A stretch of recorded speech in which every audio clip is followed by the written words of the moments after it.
Okay, moving on to question number 4 now. Describe a time when something negative happened to you or you went through something difficult, but which in hindsight can be viewed positively. Explain why.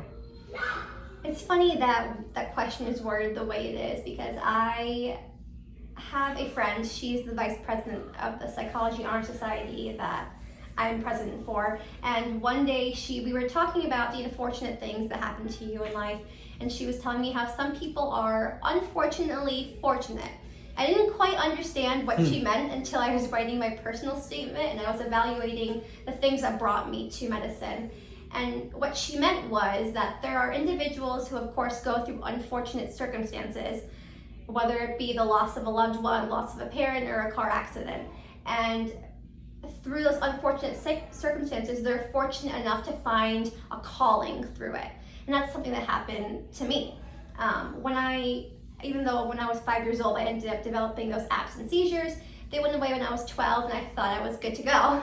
And then when I was 17, I was driving with my parents to the University of Miami and I ended up having 2 grand mal seizures in the car.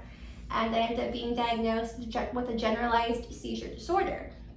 In my head, I thought that was the end of the world. And my dream had always been to kind of like leave home, gain a little bit of independence and go to a college outside of Tampa. And that was in August of 2017.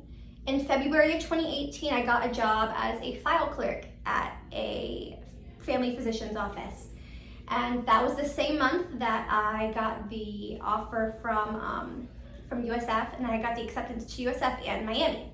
As we were debating the different schools, ultimately because of my reemergence of my epilepsy, we decided that it was best for me to go to USF.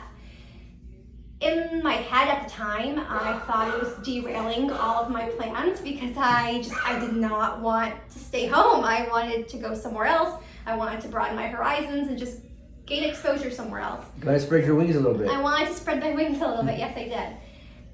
And ultimately, in that summer, all of the medical assistants at the office I was at, some of them left for nursing school or for PA school, and so the doctor there offered me a job as a medical assistant.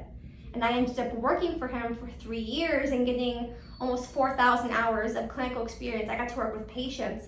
I got to learn how to operate EKG technology, how to draw blood, and just work with patients at a different level that I wouldn't have gotten somewhere else. So in the long run, if I hadn't gotten my epilepsy back in August of 2017, I probably never would have stayed in Tampa for school. And if I hadn't stayed those extra 3 months and gotten to prove myself as a file clerk, the doctor wouldn't have offered me the opportunity to be a medical assistant. I wouldn't have had all that clinical exposure that reaffirmed not only that medicine is a passion of mine, but a calling.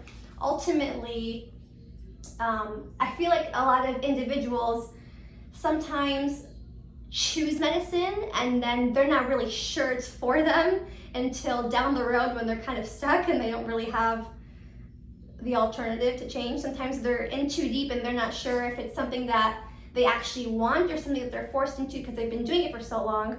But I was fortunate enough that because I got that patient exposure earlier on, now I know for sure in my mind that medicine's not just a fascination, it's a calling for me.